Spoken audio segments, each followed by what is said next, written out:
श्री कृष्ण कहते हैं, ये 5 पेड़ पौधे घर में नहीं होने चाहिए, धन खर्च हो जाता है।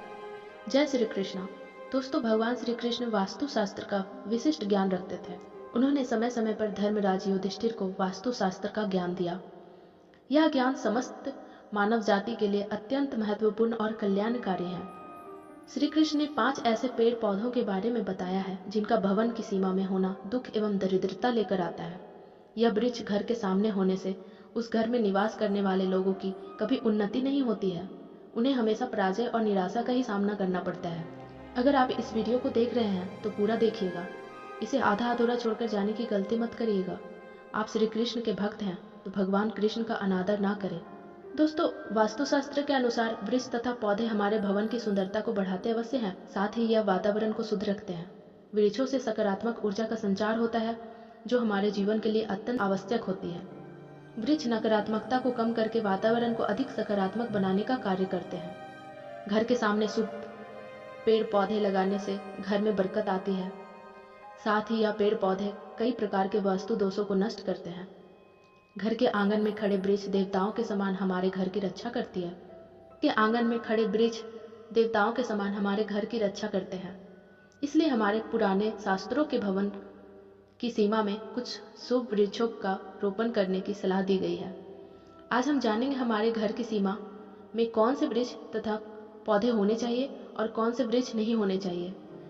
जैसे कुछ वृक्षों को शास्त्रों में शुभ बताया गया है, उसी प्रकार से वास्तुशास्त्र में अशुभ वृक्षों तथा पौधों का वर्णन मिलता है। इन वृक्षों का घर की सीमा में होना अशुभ और अमंगलकारी होता है। यह वृक्ष घर के सामने होने से दुख तथा दरिद्रता का ही सामना करना पड़ता है। इन वृक्षों के सानिध्य में रहने पर धन का नाश होता है, शत्रुओं में वृद्धि होती है, मनुष्य अपना मान सम्मान तक खो देता है। इसलिए यदि आपने भी जाने अनजाने में अपने घर के आंगन में अथवा घर के अंदर ऐसे वृक्ष तथा पौधे लगाए हैं तो बिना देरी किए ही उन्हें तुरंत हटा देना चाहिए। सबसे पहली बात है, घर के मुख्य द्वार को हमेशा ही लताओं से, फूलों और पौधों से सजाकर रखना चाहिए। मुख्य द्वार जितना सुंदर और सुशोभित होगा, उस घर में उतनी ही अधिक सुख शांति बनी रहेगी। किंतु ध्यान रहे, मुख्य द्वार पर किसी भी वृक्ष का छाया नहीं पड़नी चाहिए। इससे छाया वेद निर्माण होता है और परिवार में समस्याएं उत्पन्न होने लगती हैं। दूसरी बात है, भवन के अग्नि कोण में और नैऋत्य कोण में किसी भी प्रकार के वृक्षों को लगाना शुभ नहीं माना जाता। ये वृक्ष जल्दी ही सूख जाते हैं और अशुभ परिणाम प्राप्त होते हैं। तीसरी बात है, घर की उत्तर दिशा में पाम और कनक चंपा का पौधा लगाया जाता है तो धन में वृद्धि होती है। चौथी बात है, यदि घर का मुखिया व्यापार करता है तो उसे घर की सीमा में नीम और बेल के वृक्ष का रोपण करके उनका पालन पोषण करना चाहिए। इससे उनके व्यापार में अधिक लाभ प्राप्त होता है। पांचवी बात है, भवन के परिसर में कहीं भी ऊपर की तरफ जाने वाली लता बहुत ही शुभ परिणाम देती है, किंतु अगर लता ऊपर से नीचे की तरफ आती है तो अधोगति होती है और दुख भोगने पड़ते हैं। यदि इस स्थान पर कोई मनी प्लांट लगा हुआ हो तो और भी अधिक शुभ फल मिलते हैं। छठी बात है, केले का पेड़ भवन के लिए बहुत ही अधिक शुभ माना जाता है, लेकिन इसे घर के पीछे लगाना चाहिए। यदि इसे घर के आगे लगाना हो तो तुलसी के पौधे के पास लगा सकते हैं। तुलसी के पास केले का पेड़ हो तो धन संपत्ति में अकस्मात ही वृद्धि होती है, क्योंकि केले के पेड़ में भगवान विष्णु निवास करते हैं और तुलसी में माता लक्ष्मी का वास माना जाता है। आइए अब जानते हैं कौन से पेड़ पौधे घर में लगाना अशुभ होता है। सबसे पहले बात कर लेते हैं कांटेदार पौधों की। दोस्तों, आपको घर में कभी भी कांटेदार पौधे नहीं लगानी चाहिए, क्योंकि कांटेदार पौधे हमारे वास्तु को प्रभावित तो करती ही है, साथ ही इस तरह के पौधे घर के छोटे बच्चों को भी नुकसान पहुंचा सकते हैं। इसलिए घर में कांटेदार पौधे लगाने से हमेशा बचें, क्योंकि इसके कांटे नकारात्मक ऊर्जा उत्पन्न करते हैं। लेकिन फिर भी गुलाब जैसे कांटेदार पौधे लगाया जा सकता है, परंतु गुलाब के पौधे को घर की छत पर ही रखें तो बेहतर रहेगा। इसी के साथ अगर धार्मिक दृष्टि से भी देखा जाए तो भी कांटेदार पौधों को घर में लगाने से परिवार में लड़ाई झगड़े बढ़ जाते हैं, और इतना ही नहीं, इससे घर का वातावरण भी खराब होने लगता है। दोस्तों, दूसरे तरह के पौधे हैं दूध वाले पौधे। जी हाँ, आपने घर में कभी भी आपको ऐसे पौधे नहीं लगाने चाहिए जिनको काटने या तोड़ने पर दूध निकलता हो, क्योंकि इसमें से जो दूध निकलता है वो हमारे स्वास्थ्य के लिए ठीक नहीं होता। अगर गलती से कोई बच्चा या बड़ा इन पौधों के दूध का सेवन कर ले तो यह हमारे शरीर के अंदर विष पैदा कर सकता है। इसलिए इस दुष्प्रभाव से बचने के लिए हमें ऐसे पौधों से दूर रहना चाहिए। वैसे धार्मिक दृष्टि से भी देखा जाए तो भी इन पौधों को घर में लगाने से घर की सुख शांति चली जाती है और घर में नकारात्मक शक्तियां प्रवेश कर जाती है। दोस्तों, इसी क्रम में तीसरे नंबर पर आते हैं मुरझाए हुए पौधे। आपने देखा होगा कई बार हमारे घर के गमलों में लगे हुए पौधे सूख या मुरझा जाते हैं। तो ऐसी स्थिति में हमें इन पौधों को घर से बाहर निकाल देना चाहिए। नहीं तो जब भी आप घर में मुरझाए हुए पौधों को देखते हैं तो आपके स्वभाव में भी परिवर्तन आ जाएगा। इसलिए घर में कभी भी सूखे हुए पौधे ना रखें, उन्हें तुरंत बाहर निकाल दें। खासकर सूखा हुआ तुलसी का पौधा घर में कभी नहीं रखना चाहिए।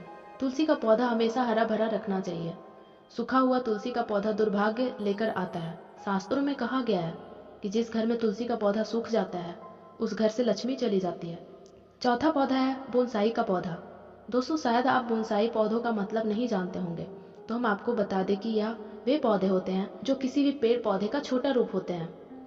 इनकी बगवार को किसी वैज्ञानिक तरीके से रोक दिया जाता है। इसलिए माना जाता है कि इस तरह के पौधे हमारे चारों तरफ की सकारात्मकता को भी रोक देते हैं।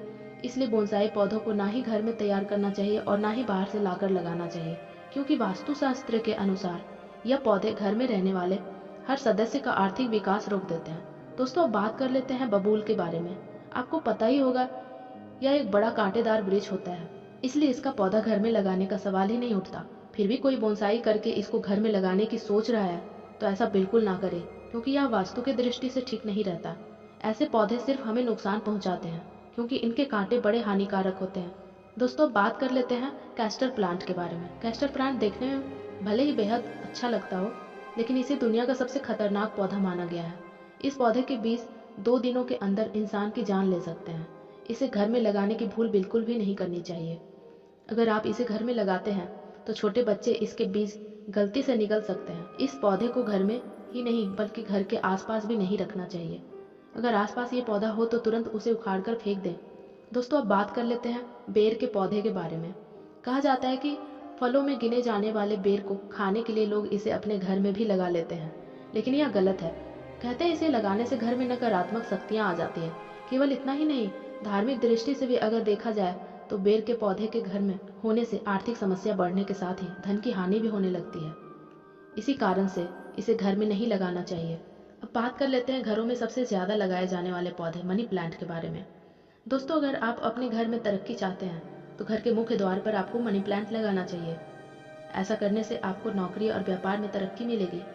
परंतु मनी प्लांट के पौधे को लगाने के दौरान इस बात का अवश्य ध्यान रखें कि इसकी लंबाई दीवार से अधिक ना हो जाए। इससे आपके जीवन में परेशानियां आनी शुरू हो सकती है। मनी प्लांट का पौधा कभी खरीद कर नहीं लाना चाहिए, बल्कि इसे दूसरे स्थान से चुरा कर लाना चाहिए, तभी इसका शुभ फल प्राप्त होता है। अब बात करते हैं पपीते के पेड़ के बारे में। वास्तुशास्त्र के अनुसार घर में कभी भी पपीते का पेड़ नहीं लगाना चाहिए। यह पेड़ घर के लिए बहुत ही अशुभ होता है। अगर यह पौधा अपने आप उग जाए तो इसे तुरंत उखाड़ना चाहिए। जब फल खत्म हो जाए तो उसके बाद उसे उखाड़कर फेंकना चाहिए। अगर पीपल का वृक्ष भवन की पूर्व दिशा में होता है तो घर में निर्धनता व्याप्त हो सकती है। पट वृक्ष घर की पश्चिम दिशा में हो तो घर में शोक का काल चीर काल तक रहता है। दक्षिण दिशा में तुलसी का पौधा हो तो संतान को पीड़ा सहन करनी पड़ती है। किसी भी मृत वृक्ष की छाया घर पर पड़ती है तो यह मृत्यु सूचक होता है। मृत वृक्ष को तुरंत उखाड़ देना चाहिए। तो दोस्तों, इस प्रकार से वास्तुशास्त्र में घर में लगाए जाने वाले पेड़ पौधों के बारे में महत्वपूर्ण जानकारी दी गई है। उम्मीद है आप सभी को ये वीडियो अच्छी लगी होगी। अगर आप कृष्ण के सच्चे भक्त हैं तो कमेंट में जय श्री कृष्ण जरूर लिखें और दोस्तों के साथ शेयर करें। ऐसी ही जानकारी पाने के लिए चैनल को सब्सक्राइब जरूर करें। आप सभी का धन्यवाद।